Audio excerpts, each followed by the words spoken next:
Heyo, good day. What I want to talk about today is how to plan for um, really and what to prioritize when you're thinking about your combined events coaching. Um, so before we begin, um, I feel a good plan, whether it's short term, long term, has to have the needs of the individual athlete as the starting point of the discussion. So if you're just going to write a generic plan and you're going to try and slot the athlete into it, I mean, it might work, it might not. You're essentially gambling on that front. And I think really, um, when you're coaching combined events, it's a commitment. So it's worth having a chat with parents, with the athlete themselves. Um, what is it you're trying to achieve? Do we have long-term goals? Do we have short-term goals? What is it we're aiming for? What is it we can potentially do? Um, if they've come from another coach, what has worked for them, what hasn't worked, um, and it's best trying to think how the athlete can slot into your sessions. Um, Now, I find that coaching a large group of combined events obviously is going to have its challenges. In the same way you have teaching, you have a differentiated lesson where it's aimed at different ability students, or in this case, different performance levels of athletes at different development stages. And a good teacher or a good coach will be able to provide a session that appropriately challenges all of them. Again, it just comes down to planning, and you really need to know what the needs of the athletes are first before you can even start to plan. Um, so you've got a combined of athlete, you've got a combined events athlete, you want to coach them. And to me, the first step is identifying what the challenge is. And that's you've got a finite amount of time to coach a multitude of events.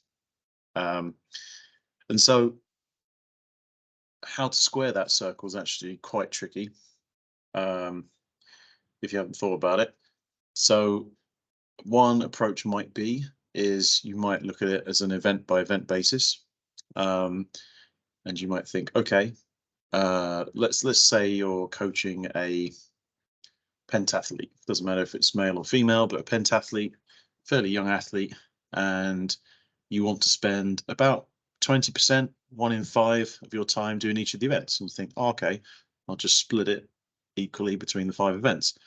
Um, and so let's think about that as an example.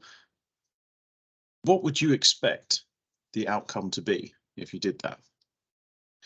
Now, as an extreme prediction, would you expect the athlete to only be able to do 1/5 or 20% of their maximum score by splitting up their time this way?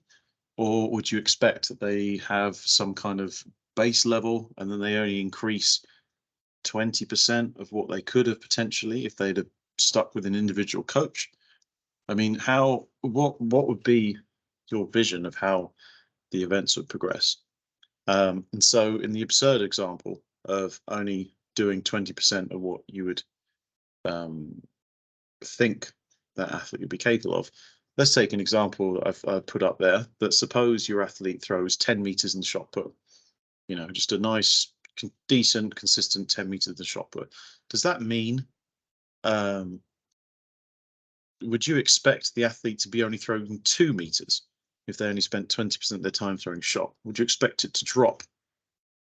If they were a consistent shot putter, like suppose this athlete was just a shot putter, they trade only exclusively in shot.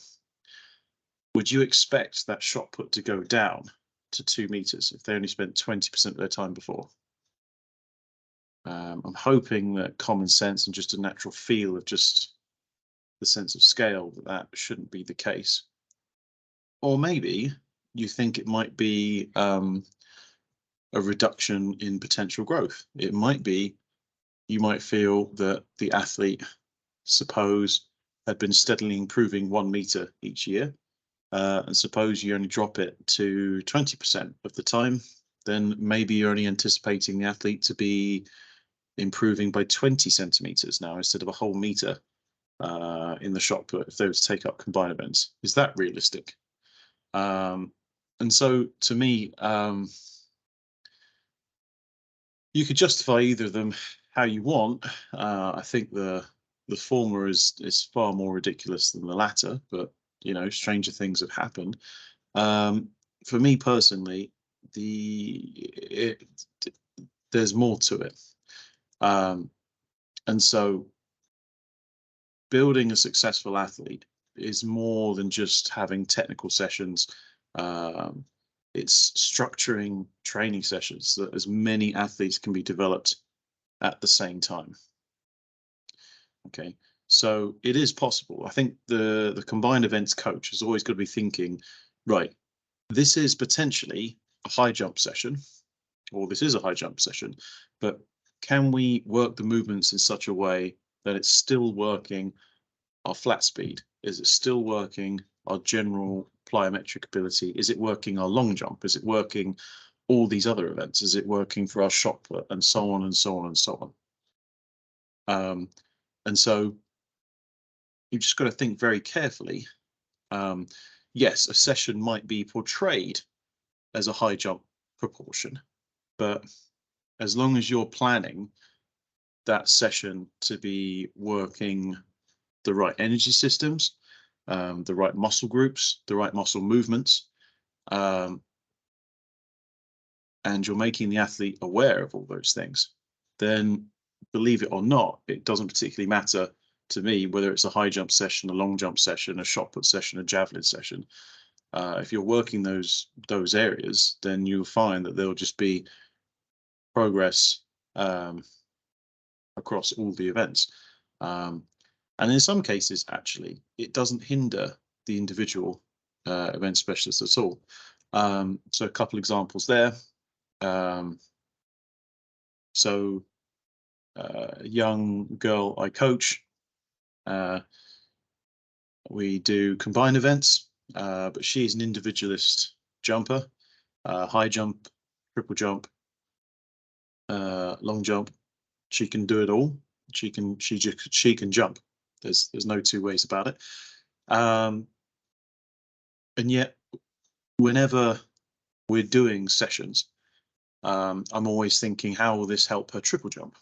How will this help her high jump? How will this help her long jump? Even if it's things like shot put, for example, like getting her to identify the same kind of triple extension in shot put. It's just a variant of it, of what she's doing for high jump, where, I mean, even if you dumb it down and blur your eyes, you're essentially going from a lowered hip position to a higher hip position, and your legs are extending through a powerful hip drive forward, which has a lot of similarities with high jump. Now, sure, you can argue the angles are slightly different and whatever, but it's that sudden Care Bear stare of getting the hips forward, the chest up, and everything just driving in an upwards and forwards direction. It can make absolute sense, or you know, the athlete can struggle, but you need to be able to convey that, and how all the field events at the very least are related in that way. And then when it comes to training energy systems, yeah, one lad I coach, we have not run further than 150 meters in training. We've done a couple of 120s, couple of 150s, no more than 2 or 3 sets, no more than 2 or 3 reps. And between the sets, it's been this pretty long recovery. If anything, they've gotten a bit restless. I've always wanted them to just chill out. Typical time frame, anywhere between 13 and 18 minutes. And you might argue that's more than enough recovery time, and that's fine. You know, if it's nice and warm indoors, I just want them to just be fully rested, ready to go again. And so we've never actually run further than 150 meters over this winter.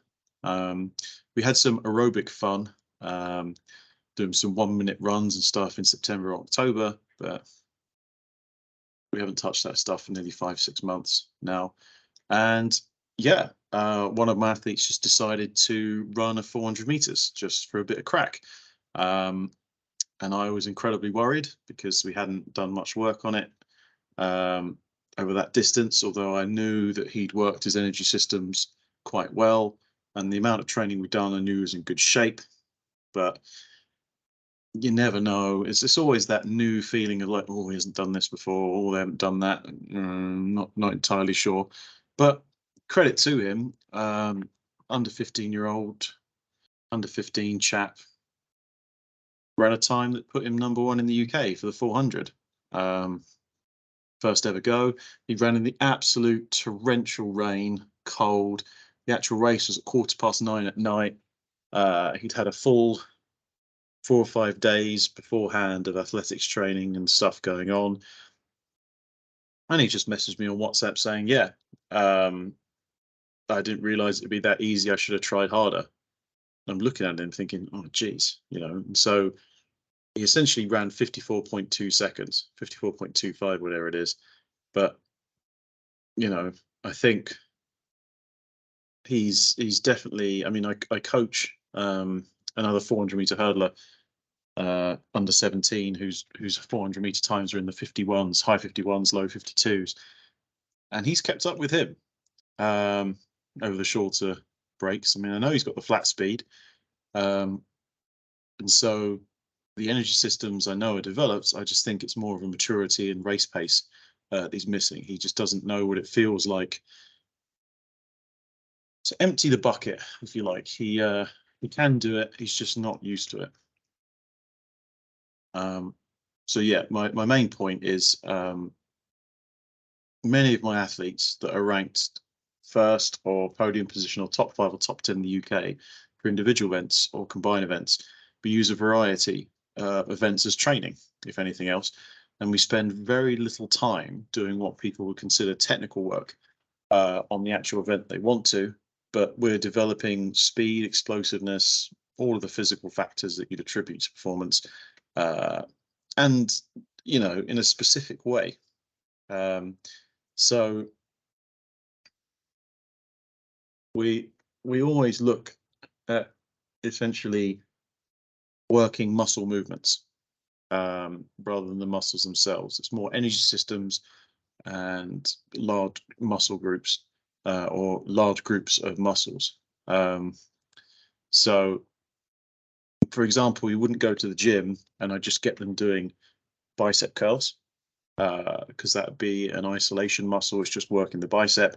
You could argue all the supporting muscles, the deltoid, the pectoral, posterior deltoid, trapezius, they're all there, like being activated isometrically to just keep the arm fairly supported. But it's mainly there's one prime mover and it's the bicep, concentrically, eccentrically. And that's okay if that's what you want to aim for. But I think every exercise I get these athletes doing, it's multiple, muscles working together. And ideally, what I'm looking for is either sprinting, are they actually running, which in a lot of the cases they actually are. You're actually doing a hurdle mechanic, so essentially sprinting but over an obstacle. And if hurdling is jumping over a hurdle rather than sprinting over an obstacle, you're doing it wrong. And then the third power movement, but it's really only have two, that's sprinting, which includes hurdling. And the second one is the Care Bear Stare for field events. So we're going to have a look at the Care Bear Stare in a second. But what I really want to talk about, and I've kind of talked about it in a little bit, is energy systems, technical movements, being specific. And if you've ever done or thinking about doing the level 3 or the athletics event group coach for either sprints and hurdles, jumps, throws, or endurance, I'm pretty sure that you'll have Bondarchuk's exercise classification hierarchy thrown at you at some point. And yeah, I agree with a lot of it.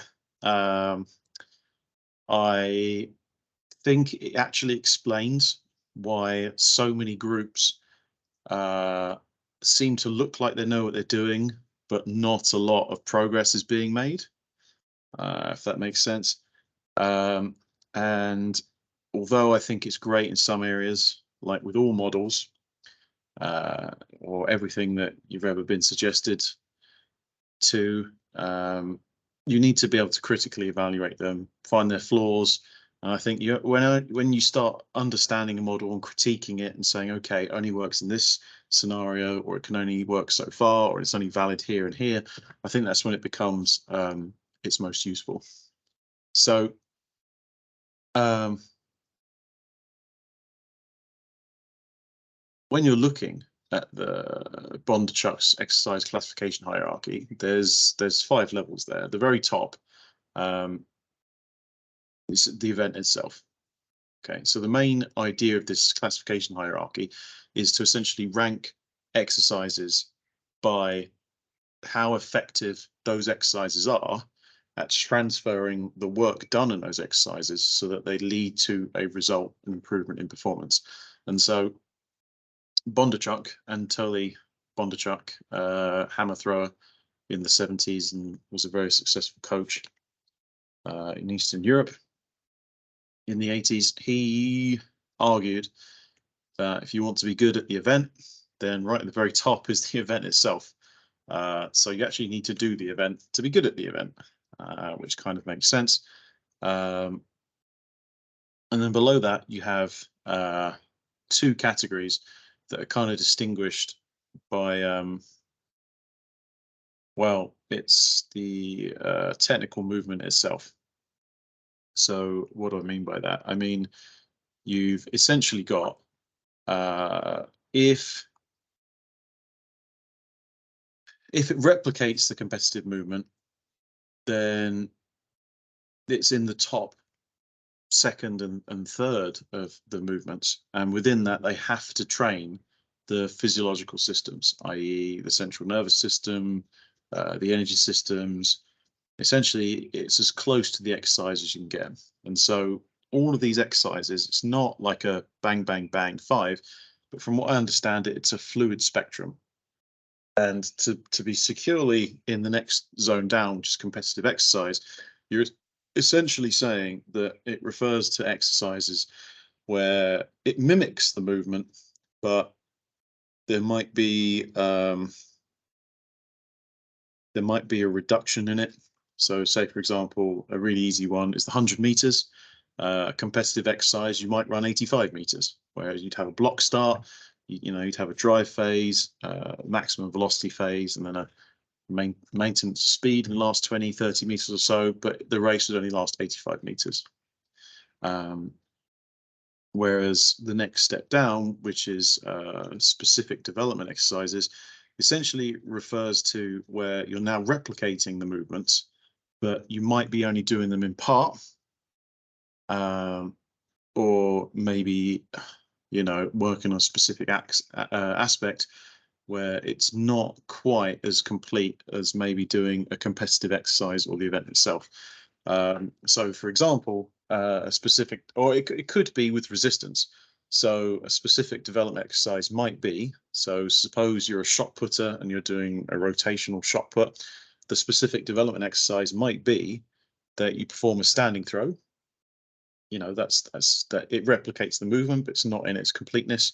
You work in the energy system, the alactate, the ATP PC energy system for short explosive bursts at high intensity, but it's not the complete movement. It's not the event itself. Unless you decide to actually compete using standing throws, then I guess it's the event itself. But if you're linking it together as like a big package, as part of the rotational throw, then it's just a core component of it. Or variations such as, so you could have very easily have done a standing throw with, instead of a 726 kilogram shot, you could have done it with a 9 kilogram shot.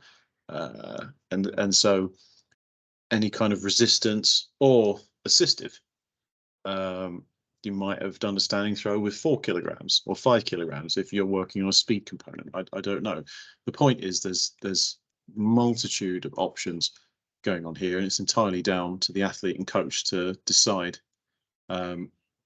what is relevant to you. And then below that, so we now look at the second to last one. Essentially, this is where you're only training the energy systems or the physiological aspects, but it doesn't really mirror, or it doesn't really reflect the event you're training for. And so this is the specific preparatory exercise, the SPE. And so it might be that you're a 400-meter runner. And so part of running a good 400 meters is your anaerobic, or rather, probably more your lactic energy systems, your lactate energy systems. You need to be able to operate between 45 and 50 seconds, say, or 41 to 50 seconds if you're an elite 400-meter runner. And so a specific preparatory exercise might be that you want to do explosive press-ups, as many press-ups you can in 41 seconds. And so that's going to work the lactate energy systems, i.e., you're going to be working fairly maximally. You're going to be producing a lot of blood lactate, all that stuff. But a press-up isn't really replicating the movements of a 400-meter race. So that would fall quite squarely in the bottom two. That bottom of the two, well, the top one of the bottom two, the SPE, the specific preparatory exercises. And so you can, I mean, there's bonuses for this. You might feel that an athlete is injured, and you might want to keep working the energy systems over, but you can't use a specific group of muscles because that's what the injury is, but you can work other parts of the body in a certain way that the body is still getting used to work aerobically, if you're a long distance runner maybe, or anaerobically.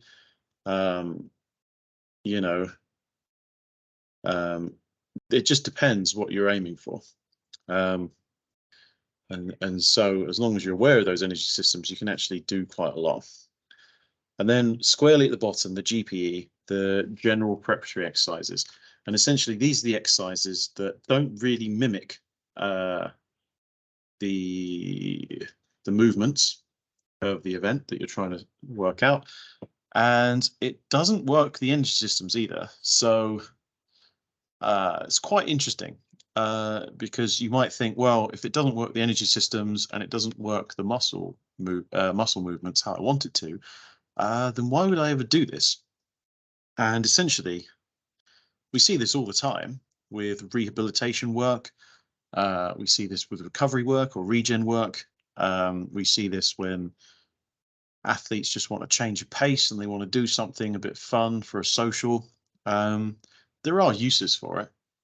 It might be that your athletes, you feel that they're very focused in terms of specific coordination patterns, and you want to improve their overall coordination. I don't know, maybe let's skip outside of combined events for a little bit. Suppose you're training an obstacle course runner, so somebody that does a lot of tough guy or tough mudder runs, and they're absolutely banging out the 10Ks and the 20Ks and whatever every day, but you're just a little bit concerned about their coordination, and you feel that if you want to improve the obstacle course element, that you might want to do other various different things just to make sure that, well, when they come to the obstacles, they don't hurt themselves. It's as simple as that. I mean, it'd be a real shame for them to bang out the 6K or the 10K or just the running component and then completely fall apart at the obstacle section. And I feel that what's interesting about Bondarchuk's model is that if it doesn't actually work the energy systems, so specific to what you're trying to coach, that if it doesn't work those energy systems, then it completely falls down under GPE. So it doesn't particularly matter whether it replicates the movement or not. If it's not done at speed or the right tempo or the right intensity that triggers certain energy systems, certain motor neuron responses, then essentially that's a wasted exercise.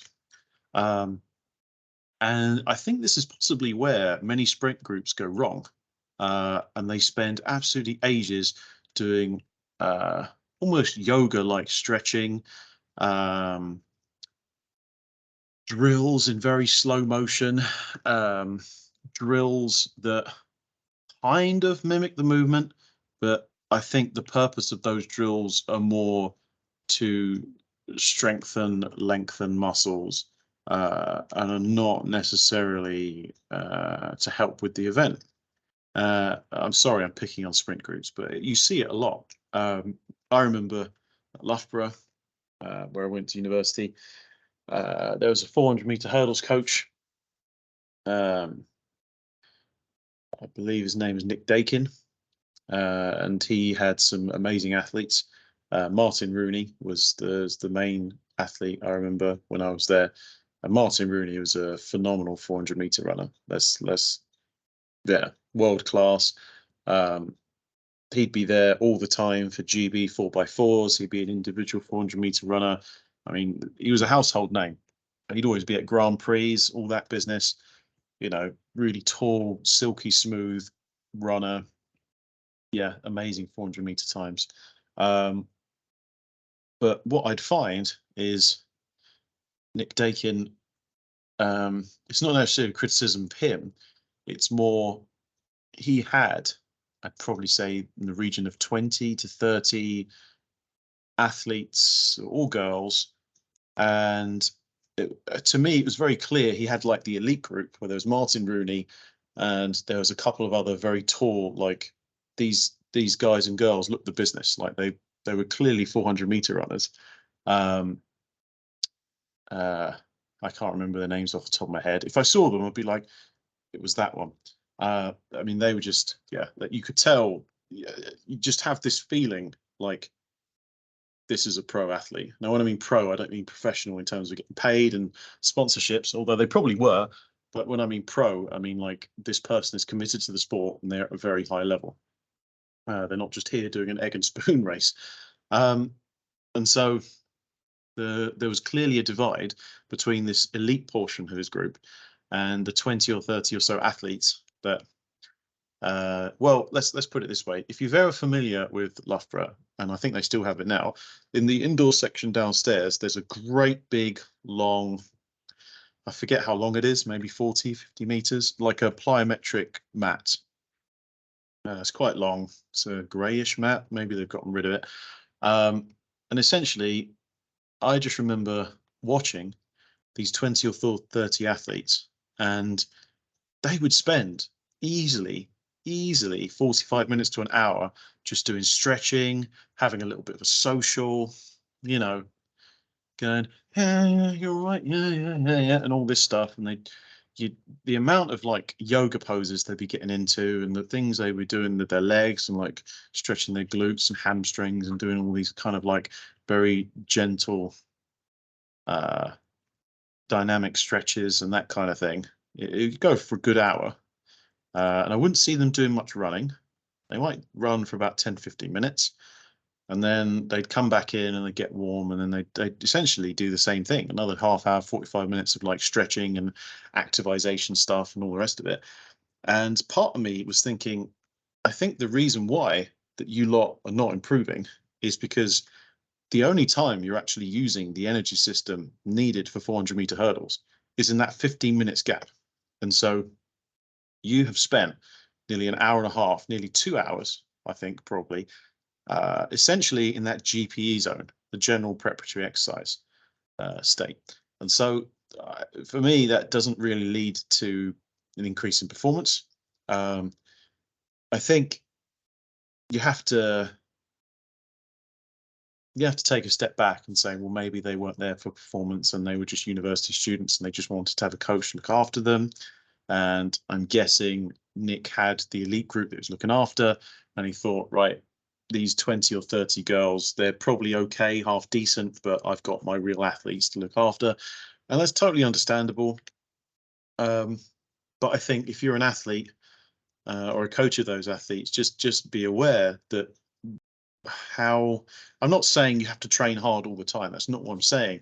But just be aware of what work you're making the athlete do, what energy systems that athlete is actually using to do the exercise, and is the exercise actually relevant to the competitive movement. And so If the answer is not a lot to all those, so you're not really sure what they're doing, they're not really using the exercise system that they should be using for the event, and it's not really replicating the event itself, then just be aware that it's probably not going to lead to much of an improvement in performance. Um, so when I'm thinking about training, and I think the difference between combined events and having multiple coaches, is suppose that you have you have an individual coach that is aware of this classification hierarchy in one way or another. Maybe they don't know what it's called, or they should do if they're technically level 3 athletics coach, because it's definitely hammered down my neck. Or that maybe they know of a different model which kind of agrees to this. And by the way, I'm not emphasizing that this is the correct model. Essentially, this model comes from 1970s, 1980s Eastern European training. We're no longer in the 1970s and 1980s, so it's probably well overdue for an update. It's also based on empirical evidence. And Anatoly Bondarchuk wrote 4 volumes of sport exercise, I believe, and this is one in the volumes.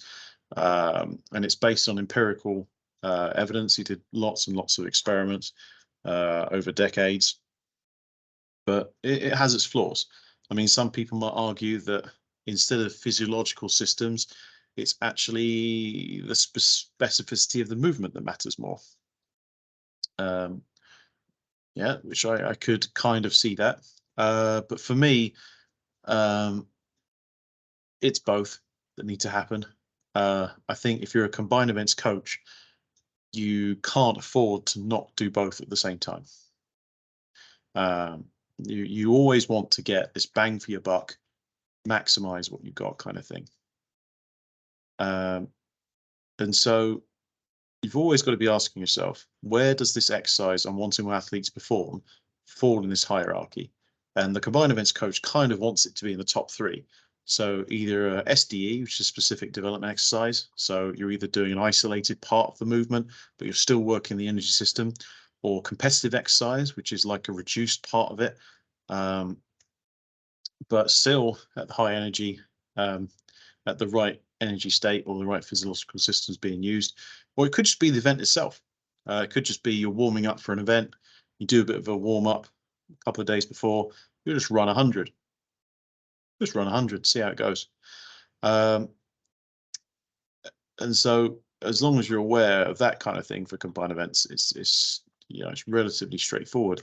But I think the extension for combined events coaches that just outside the multiple coach approach is that individual combined events coaches always got to be thinking, where does the current exercise that I'm doing not only sit within the event itself, but with combined events in a whole? So, for example, you might be doing a 5-stride long jump, doing takeoffs, and depending how you're doing them, they essentially are competitive exercise because you're essentially jumping, or it could be SDE, specific development exercise if you're doing resistance maybe, or if you're just doing a split jump, you're only doing part of the competitive movement, but it's still fairly explosive and you're using the right energy systems. But that exercise, where would that fit in the other events? And if it's explosive, it's at the very least SPE or a higher category in all the other decathlon, heptathlon events, apart from the 800 and 1500. And so when you start thinking about it that way, you can start factoring in a checklist of what all the other events we potentially worked on today. And you can start building up, whether writing it down or in your head, essentially SDE, CE, SPE of various other different events. And so you're always working in at least the top 3 of the events you're choosing to, and then always in at least top 4 of events you don't get to do that day. And I think if you're just constantly thinking like, how does this event potentially help other events, then that's the aim of the game. I think for younger athletes, and to be fair, developing athletes don't necessarily mean younger. It could be older athletes that are learning the sport or potentially coming back from rehabilitation. But I think conversely to this hierarchy, that you should really essentially be doing the muscle movements as faithfully as possible with the energy systems. And so I'd possibly argue that the competitive movements trump the energy systems, especially for a developing athlete, because I feel that the energy systems will just get used naturally. But I can kind of see that the energy systems need to be worked more, just because physical conditioning and the need for speed is the highest. But I think where specialist coaches really fall flat is unless they're acutely aware of how the event they're contributing also affects other events that isn't in their specialism, then they're just not going to be aware of what their contribution means on how it affects other events. And again, unless the organization is there, as talked about in other videos, the multiple coach setup is just going to fall absolutely flat. So to conclude on this slide, really, a competent athlete shouldn't be spending as much time as a competent athlete should be spending as much time as possible in the top 3 regions, so SDE, CE, and the event group. And so there's a typo there, that should be should, not shouldn't. And the volume of proportion dependent on athlete stage of development. That's pretty much it. So the power moves, I keep going on about them. And so why do I mean care better stare? So sprint hurdling, essentially running over obstacles. Yeah. If you've been watching the videos thus far, I think you should know by now why I think sprint hurdling is so important. To actually know what hurdling is, well, this is the thing. There are many different schools of thought on what makes a good hurdler. I like to keep things as simple as possible, as like my guiding light, if you like, of how to coach the hurdles, and start with very, very basic, undisputed principles that we can all agree on, and then we'll logic our way towards it. So what would that look like? Okay, so the first thing about hurdles is you are trying to get from here to here, whatever that distance is, 70, 75, 80, 80, 100, 110, or 400 hurdles. You're trying to get from A to B as quickly as possible. Yes, I think we can all agree on that. Usual rules, you wait for the gun to go off, you run as fast as you can, you try and cross the line, and that determines your time. I think we can all agree that running faster will lead to a better time. So in the background of sprint hurdling, you're always thinking about being a better sprinter. I think that should be obvious as well. When it actually comes to the hurdle mechanics, I think what you would also hopefully agree with is you should hurdle in such a way that it deviates as little as possible from your actual sprinting. Maybe you've thought about it like that before, maybe you haven't. And so to me, when athletes jump through the air, it looks inefficient. One, because it is. And the reason for it is because you have deviated massively from your normal sprinting. I mean, if you were to imagine the hurdles weren't there, if you was to run as fast as you can and then randomly jump, there would be a little bit of slowdown before you get back up to speed again. Doesn't matter how high the hurdles are. If you're jumping like that, it's going to be a slowdown, because if that truly was the fastest way of running, then your sprinting would just be constantly bounding, because you'd want to run as fast as possible. So from a logical point of view, just jumping over the hurdles just isn't effective. Now, when it actually comes to hurdling properly, so obviously, what do I mean by not jumping? You want to minimize time in the air. You want to minimize air time. You want to keep the hurdle movement itself, the timing of going over the hurdle, so one leg than the other, very similar to the timing of when your legs are moving when you're sprinting normally. So you don't want to be 1, 2, 3 hurdle, 1, 2, 3 hurdle, 1, 2, 3 hurdle, 1, 2, 3 hurdle, 1, 2, 3 hurdle. See how there's like a delay, or there's a rhythm, but the actual hurdle bit's very glidey. Whereas what you're aiming for, really, I think, is 1, 2, 3 hurdle, 1, 2, 3 hurdle, 1, 2, 3 hurdle, 1, 2, 3 hurdle, 1, 2, 3 hurdle, 1, 2, 3 hurdle, 1, 2, 3 hurdle. It's you want that continual, what I guess hurdle coaches call a rhythm, and so by doing that, you're essentially running off the hurdle. To me, that's fairly effective, and you're in at least in terms of frequency and tempo of stride pattern, you're minimizing the deviancy away from sprinting. So at the very least, we should know, at least have a feeling of like gut rhythm, what good hurdling should feel like. And we know it's got not a lot to do with jumping high over the hurdle. So I feel like we're narrowing it down already. Now, the next thing is what do we actually want the hurdling technique to? And by the way, we haven't actually talked about any of like the hurdling technical stuff. All we've done is essentially we've labeled out goals. We haven't talked about any technical aspects of hurdling at the moment. I'm completely taking the hurdle picture out of my mind. I'm just talking about what does it look like to sprint over the hurdles? What does it feel like? What does it sound like? And so now we're thinking, okay, so what movements do we want to do?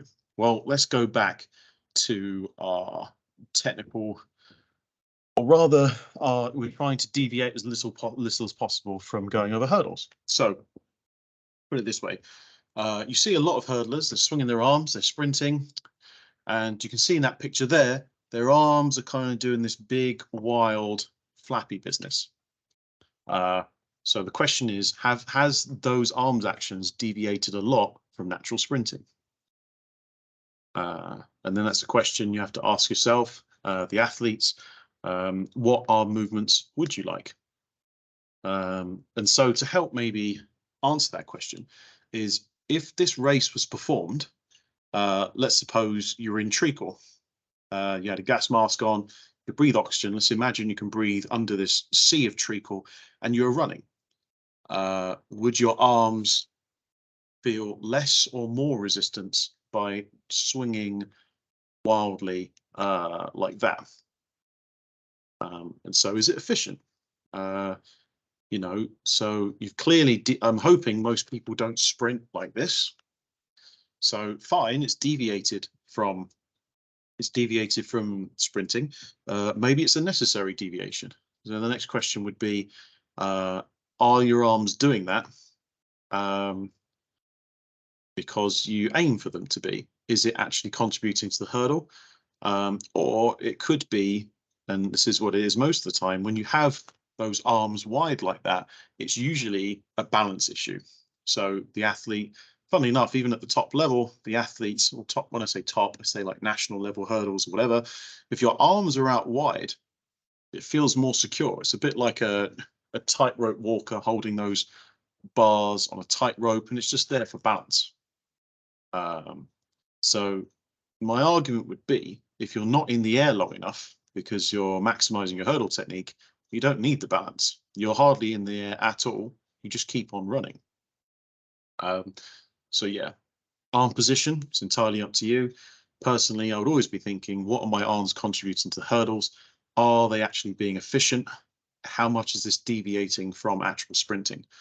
So there. And now we'll finish on body position and leg position going over the hurdles. Now, this is tricky because, well, why do I say that? Because there seems to be a camp between, or rather a divide between straight leg hurdling, bent leg hurdling, and you know, there's top class athletes that do either. Uh, so if I think very carefully, and there's in betweens. There's some athletes that whose legs are super long, straight. There's some athletes where it's almost like a 90 degrees, and there's some athletes where it's like the tiniest of bends. Their lead leg is like that. Noticeably, Jess Ennis, her leg wasn't completely straight. There was a tiny bit of a bend to it. You could argue possibly greatest 100-meter hurdler in a heptathlon of all time, definitely in Britain. Yeah, and I think it's more impressive is because she was quite short. Normally, if you're taller, then the obstacles are relatively lower for your body height, and so it's less of an impedance. So the fact that they were higher relative to her height means that she actually must have had a much better technique. Controversy abound otherwise. And then versus maybe adult male hurdles, where the hurdle height is actually quite high. And I've seen wave after wave after wave of actually parts of the race where the leg is super straight, and other parts where immediately afterwards it's hooking down. And so does that mean they're kicking out and then immediately contracting their hamstring to kind of claw it down? Or does it mean they're going for bent leg, but the momentum of kicking their heel up towards the hurdle has temporarily forced it straight, and then they're coming down, and so on. And so, yeah, I personally, I see the merits in both. I think the question, or rather, the question you've got to ask yourself is what's right for your athlete. But two, I think more importantly, I from a physics point of view, you have to think of moments, levers. So you have a pivot, you have which is essentially your hip, and you have your leg about the pivot. And so the leg is the lever, and the main conservation of angular momentum, conservation of momentum, moments, torque, that kind of thing, any kind of rotational movement about pivot, lever, is essentially the longer the lever, the slower it goes, but the more powerful it is. Whereas the shorter the lever, the less powerful it is, but the quicker it rotates. And so the question you've got to ask yourself is, do you want your lead leg to be long and powerful but slow? Or do you want your lead leg to be short, weaker, but turns faster? And essentially, you know, I know what my answer is, and I fully believe in short, bent leg hurdling. I think the long-legged part of it is just a natural consequence of having a relaxed hamstring, and you've got a good knee drive to the hurdle, and your foot kicks out, and you know, it just happens. And as long as your hamstring is pulling down and using your glutes to wrap back down, and you're pushing off of the floor, it's absolutely fine. I wouldn't go into so much detail of like what's an optimum place for taking off or landing or all that business. I think that's a little bit too technical. Well, not too technical, it's just unnecessary. I mean, yeah, you could argue there's an optimum space, but I think it's dependent on athlete height, gender, the race, the hurdle height, all this kind of stuff. And you've got to take it on a case-by-case example, really.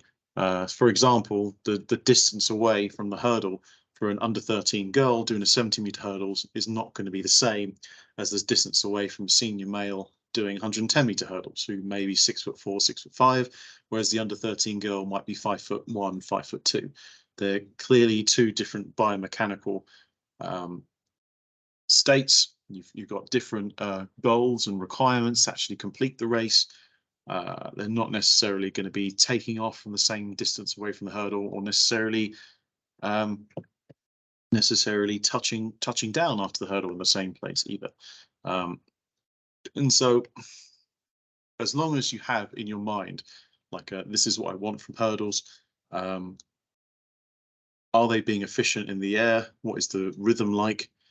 Are they more 1, 2, 3 hurdle, 1, 2, 3 hurdle, or 1, 2, 3 hurdle, 1, 2, 3 hurdle, 2, 3 hurdle? Or it could be hurdle 1, 2, 3 hurdle 1, 2, where in that case the hurdling technique is quite good, but they're actually bounding between the hurdles to make them. And again, that's usually a sign of, funnily enough, either that they're not a particularly strong runner, or their hurdling technique isn't actually that efficient. Although there is a good speed in which they might bring their trail leg round or bring their lead leg down, it probably means they're not driving off after those touchdowns to actually carry on and maintain momentum. Or in some elite cases, actually accelerate off the hurdles, which is what you want. But we'll talk about hurdling more at some point. I think the main thing is this notion of Care Bear Stare. So I put a selection of events there: discus, long jump, high jump, and even power clean or a clean there. And it's this idea of riding up, extending fully through the ankles, knees, and hips, pushing the hips forward over the knees, driving the chest up, getting in a nice tall position. And yeah, this position, you're in it for shot put, you're in it for discus, you're in it for javelin, you're in it for high jump, you're in it for long jump. You're just in that position. You're in it for pole vault. It's all this chest up, hips driven forward slightly, nice tall explosive position. And to me, that power Care Bear Stare, and the reason I call it Care Bear Stare is because it looks like the Care Bears when they're all kind of linked arms and going Care Bear Stare, and they're all kind of, pushing their hips up and chest forward, or sorry, hips forward and chest slightly up. And it's ubiquitous in all the events, really, and the field events especially. And so if you're constantly getting the athlete to get in that power position, and I find a lot with youngsters is they'll throw it and they'll put their head down and they'll kind of and try and like muscle it. Whereas if you get that Care Bear Stare, they're just up, tall and strong. They can chase it out, whether it's the shot put, discus, or javelin. With long jump, you sometimes have kids throwing their heads back or kind of tucking too early into a leg shoot or whatever.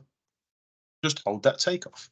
You'll find that when you can make these links across all the events, you'll just see a progression.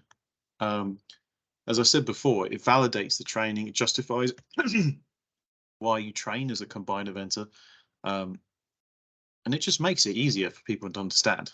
That's the name of the game. Combined events coach has got to make it easy for the athlete to understand and to give them as many transferable skills, because those skills need to be transferred.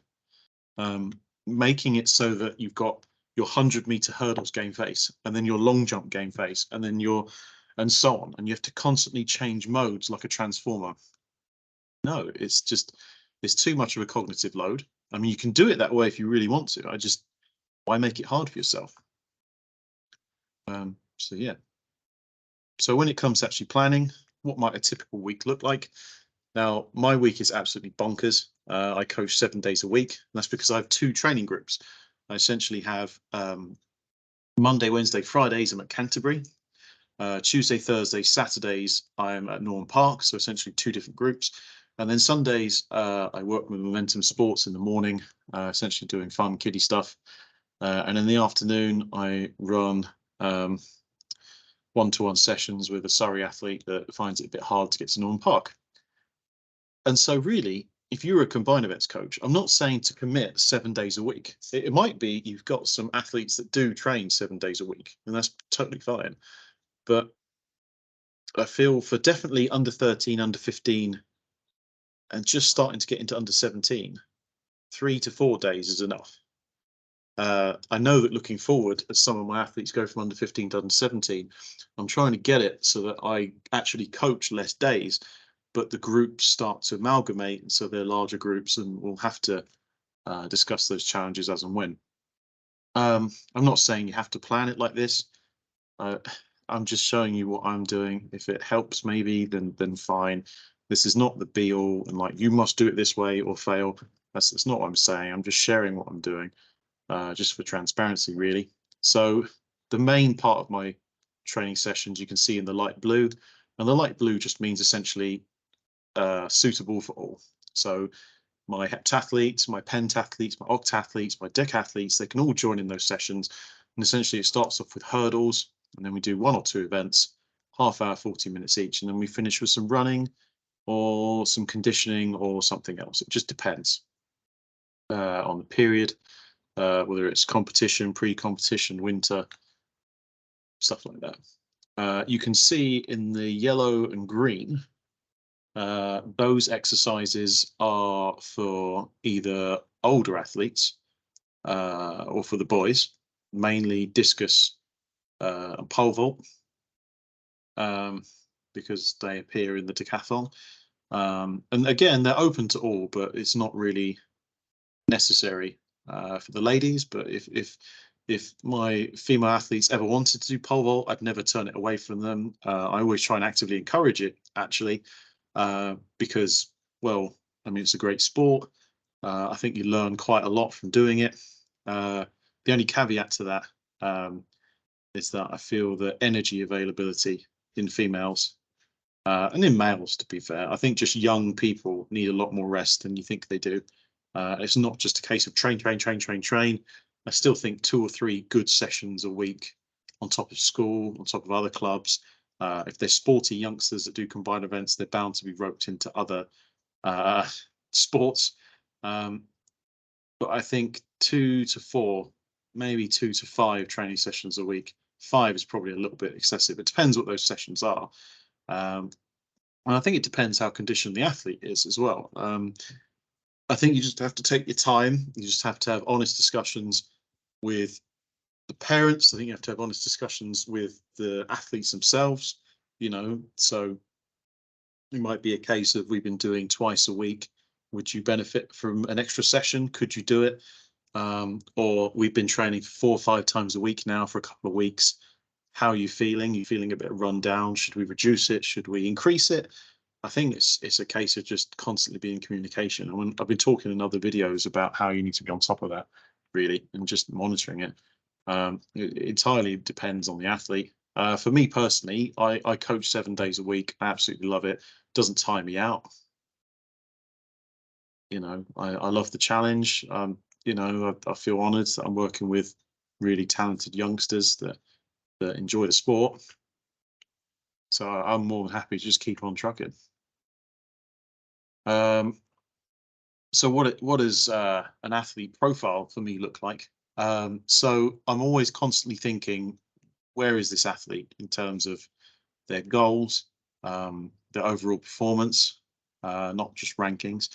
Have they any injuries? So as you can see from that humanoid thing there with its arms out to the side, I usually have a folder, and I'm constantly jotting on it if they've got any like niggles or injuries.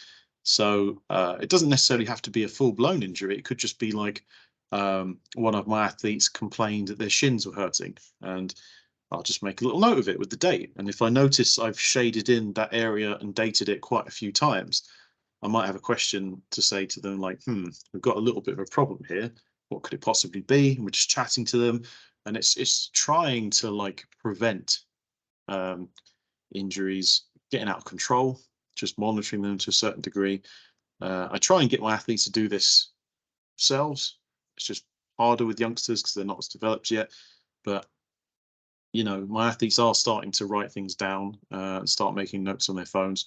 I think with combined events, there's so many things to take a note of, like long jump run up, high jump run ups, pole vault run ups, blocks positions for the hurdles, block positions for the 200 and 400, poles, pole grips. Yeah, it's quite a lot of stuff for them to write down, and then training. It's quite a lot for a young teenager to write down, but if you can try and get to do it, absolutely fantastic.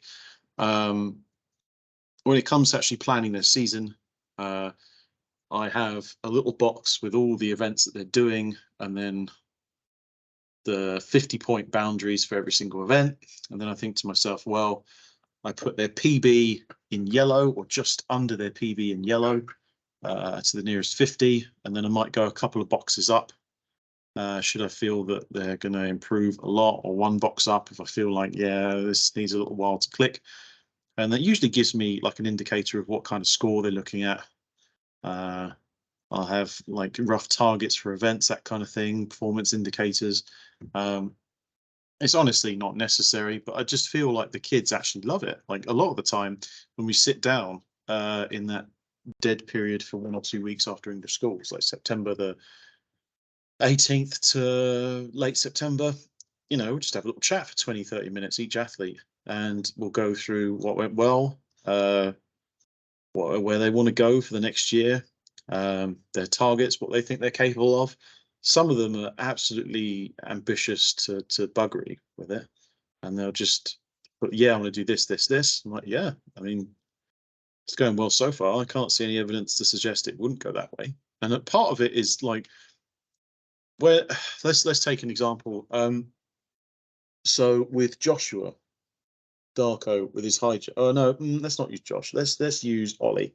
So Ollie has a target for high jump, and before he started coming to me, his high jump PB was like 150 something, 151, 150. And bearing in mind this chap is 6'4". And so I'm looking at him, I'm looking how tall he is. I can see there's flexibility and mobility issues, but I think in a couple of months they'll get sorted out just from just doing the natural training. There's technical issues because he's obviously never had a high jump coach. But if his PB is 150, I felt I could be fairly ambitious by giving him a target of 175 for this summer. And lo and behold, first outdoor high jump competition, he jumps 170. And so he's already popped up well over his 150. He broke 165 indoors, which is already 15 centimeters up. It's now 170. He just needs more time. I can actually visualize him going over 170 now. I mean, his 170 clearance was probably a 180 clearance. He just needs more opportunities. And so, that was a fairly easy goal to overextend, because you can visualize it as the coach. You can go, well, they are clearly capable of this. We need certain things in place before we get there first. That's part of the coach's job. And so sometimes I'm optimistic. Sometimes I wouldn't say pessimistic, but just it would be great if the athlete just held it down, as in was just consistent at a certain thing. And usually that's the case with the 800 and 1500. Personally, I'm not really that interested in the 800 and 1500. I think once you get to a certain standard, the other events need to improve first. And then if the 800 gets dragged down just because they're in a better shape, then so be it. But my priority is always sprints, hurdles, jumps, then throws. And then a typical year plan, what that might look like. So there's plenty of things here in this year plan. I break it down into like 6 weeks, 5-6 weeks, month and a half, usually, maybe 2 months. And the 4 main elements I'm looking at is physical development, technical development. So essentially, how are their bodies responding to training? How are they growing? How are they developing? I want to say developing instead of growing, because growing makes it sound like they're getting taller and taller or getting bigger and bigger. Whereas development could just be they're just getting stronger, the power to weight ratio is getting better, their general health and fitness is just getting better. I think development is probably a better word. The third category is competitions. You need to know where they sit in the year, and you can probably see along the top line. Actually, I've got the main dates for nationals and various other important combined events competitions, and then at the bottom, which I've actually been doing for a little while now, educational development. And so, what does that mean? It means that I run what's called working lunch sessions, where on a Saturday I'll train 10 till 12, and then from 12 to about 1 o'clock, We all just break down for lunch. I've hired out the club room, Blackheath, and we'll just go through some various topics. And now the teacher and me has got like PowerPoints, some videos to watch. We'll get some group discussions. I'll bring in some whiteboards and they can do stuff with some mix and match puzzles I've created, some crossword stuff, where the clues are athletics things that we've talked about that day. And so that's ranged from the athletics development model, a Tony Jarrett session with critical speeds in critical aspects in sprint hurdling. We've looked at event-specific warm-up and competition prep, and yeah, essentially, you know, it's time invested in making them better all-round athletes. And so just making them better at the event isn't really good enough. The combined event is a 2-day event, and it's quite taxing mentally. So you've actually got to have quite a lot of mental fortitude. You've got to be able to be switched on and stay switched on for the whole 2 days. You've got to be constantly focused. You've got to be fairly flexible in terms of thinking on your feet as well, making little adjustments. Things change all the time. Could be the weather, could be the officials changing things, moving things forward, pushing things back, pools changing. Yeah, it's I think the experience of combined events, if I can pass that down, if I can make athletes more aware, and more importantly, be critical thinkers. It'd be nice if I could coach them for all their athletics career, but people move on. You know, people get other coaches, and I think if they are a well-rounded athlete and they can critically assess what another coach is doing, and essentially decide for themselves, actually, is this coach worth it? Is this worth my time? More power to them. But yeah, my typical year plan, fairly structured, but there's always that caveat of just things happen. You know, you might have to change plans because of the weather, especially if you don't have indoor training facilities. It might be actually that